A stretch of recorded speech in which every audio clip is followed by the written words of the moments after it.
We are in Oberlin, Kansas at the Cover Your Acres Conference, joined now by Curtis Thompson, who is a weed specialist with K-State Research and Extension. And those pesky weeds, that's something that farmers are always trying to find answers for. Well, pleasure to be here, Ken, and that's exactly it. Weeds, regardless of the crop, are becoming an increasing concern. You'd think that perhaps we'd have this all figured out by now, but clearly with the problems that we're seeing, it's not getting any easier. Kochia, Palmer amaranth, those are probably those keys. I know you're going to be spending a lot of time talking about ways to control them.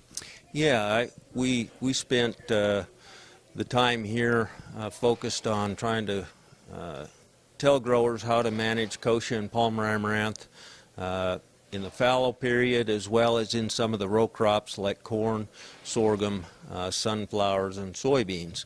And I say in that fallow period, but that might even be the fallow period prior to a wheat crop.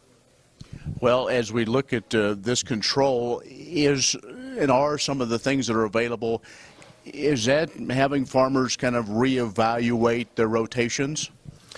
Well, we have you know, a number of different products available, and those that you pick and choose, you know, for certain scenarios. And so if you're planning on coming back with wheat this fall, we have a select group of herbicides that can be used. And for Kochia, because it's an early germinator, and if it all comes up, it becomes just about impossible to manage unless we use an undercutter. We're trying to avoid that.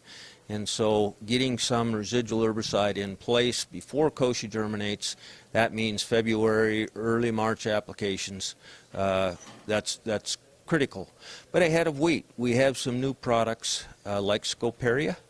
Authority MTZ has been around a while. Corvus, we can use metribuzin or dimetric or Sencor. There's a lot of different metribuzin type of products out there. We can use those products in that early spring and still safely come back and plant wheat this fall. One product that may be often used is atrazine, and that is an off-label treatment. Even to apply atrazine after corn or sorghum harvest in the fall and come back with wheat that next spring. The label prohibits that use. So it does, depending on what you're going to do, affect what's allowed prior to either the fallow and wheat, or depending on which row crop you're coming with. With corn or sorghum, an atrazine Banville early has been extremely effective. We could also use products like a Corvus atrazine early ahead of corn only, not ahead of sorghum. But you know, there are a few products out there that can be used ahead of corn and sorghum, and really our goal is to be able to plant that crop in a relatively weed-free seed bed. Now that may mean that we still have to come back with some type of burn down.